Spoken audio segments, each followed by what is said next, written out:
খুলেছে নরকের দরজা। বিজ্ঞানীরা এতদিন ধরে এই একটা জিনিসেরই ভয় পাচ্ছিলেন। বলা হয়ে থাকে এই নরকের দরজা খোলার পর থেকেই পৃথিবী ধীরে ধীরে ধ্বংস হতে থাকবে। বিজ্ঞানীরা এখনো এটাকে থামানোর চেষ্টা করে যাচ্ছে, কিন্তু এটা দিনের পর দিন বড় হয়েই যাচ্ছে। সব থেকে অদ্ভুত ব্যাপার হলো এত বড় একটা জিনিস এখনো ধামাচাপা দিয়ে রাখা হচ্ছে। তাহলে বিশাল মরুভূমির মাঝে এই নরকের দরজা খুললো কিভাবে, কবে নাগাদ এটি বন্ধ হবে, আর কেন মানুষেরা এটি কাছ থেকে দেখার পর রাতের বেলা ঘুমাতে পারে না? বিজ্ঞানীরা আগেই জানতো একদিন নরকের দরজা খুলবে, কিন্তু এটা যে মরুভূমির মধ্য দিয়ে খুলবে এটা তারা বুঝতে পারেনি। দূর থেকে দেখলে আপনার মনে হতে পারে এটা একটা আগ্নেয়গিরি, কিন্তু একটু কাছে গেলেই বুঝতে পারবে এটা আগ্নেয়গিরি না, বড় বিশাল মরুভূমির মধ্যে তৈরি হওয়া কোনো এক গর্ত।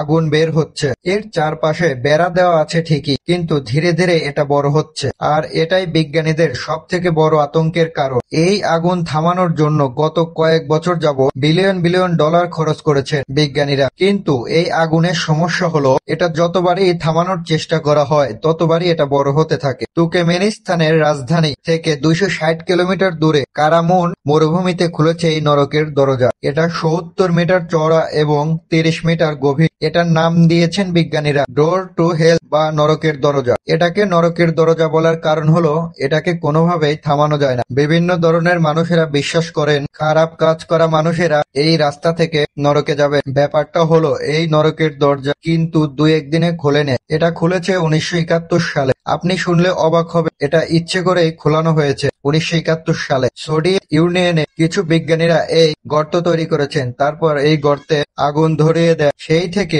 যে আগুন জ্বলছে সেই আগুন আজও নেভানো যায়নি। সব থেকে অদ্ভুত ব্যাপার হলো এই গর্ত তৈরি হওয়ার 50 বছর পরে বিশ্বের অধিকাংশ মানুষরা এর ব্যাপারে জানেই না, কেননা সে দেশের সরকার এ ব্যাপারে কাউকে কিছু জানতেই দেয়নি। আপনি যদি এই গর্তের কাছে যান তাহলে কিছু অদ্ভুত শব্দ শুনতে পাবেন। যারা কাছ থেকে এই গর্ত দেখেছে অনেকেই বলেন এটা শুধু আগুন না, এটা একটা অভিশাপ। এই গর্তের আশেপাশে অনেকেই রাত কাটানোর চেষ্টা করেছে। রাত গভীর হলে তারা কিছু অদ্ভুত আওয়াজ শুনতে পায় সেখানে। অনেকেই বলেন এই গর্তের ভেতরে চিৎকারের আওয়াজ শুনতে পায়, কিন্তু আগুনের ফুসফুস শব্দে সেই শব্দ হারিয়ে যায়। এই গর্তের ওপাশে কি আছে এটা জানার জন্য বিজ্ঞানীরা অনেক সন্ধান করেছে, কিন্তু অদ্ভুত ব্যাপার হলো এই গর্তের সর্বক্ষণ আগুন জ্বললেও এর মধ্যে অনেক ছোট ছোট জীব রয়েছে, কিন্তু বিজ্ঞানীরা আসলে জানে না তারা এখানে ঠিক কিভাবে বেঁচে আছে। অনেক সন্ন্যাসীদের মতে এই গর্ত আরেকটু খুললে দেখা যাবে নরক, যেখানে পাপের শাস্তি দেওয়া হবে। স্থানীয়রা এই গর্তের পূজা করে থাকে। বলা হয়ে থাকে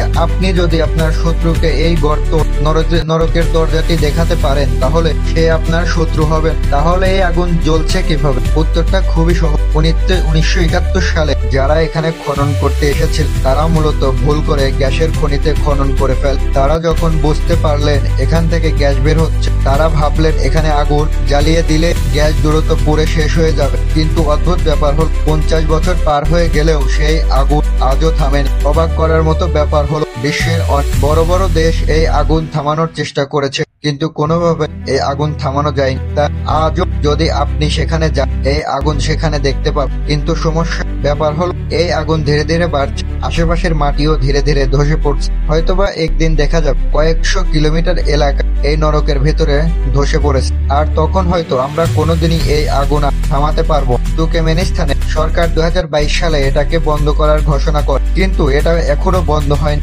এটাকে কেন বন্ধ করা হচ্ছে না কিংবা কেন বন্ধ করা যাচ্ছে না এর সত্য এখনো পাওয়া যায়নি। তবে এর অস্বাভাবিক কোনো কিছু নয় যে বিশ্বের আরো অনেক জায়গায় এমন নরকের দরজা খুলতে পারে, তখন হয়তো গোটা পৃথিবী এই নরকের মধ্যে ডুবে যাবে। এমন তথ্যবহুল ও রহস্যময় ভিডিও পেতে আমাদের চ্যানেলটি সাবস্ক্রাইব করুন, এবং আপনার কোন কোন ভিডিও ভালো লাগে, কোন ধরনের ভিডিও দেখতে চান তা অবশ্যই কমেন্ট করে জানাবেন। ধন্যবাদ।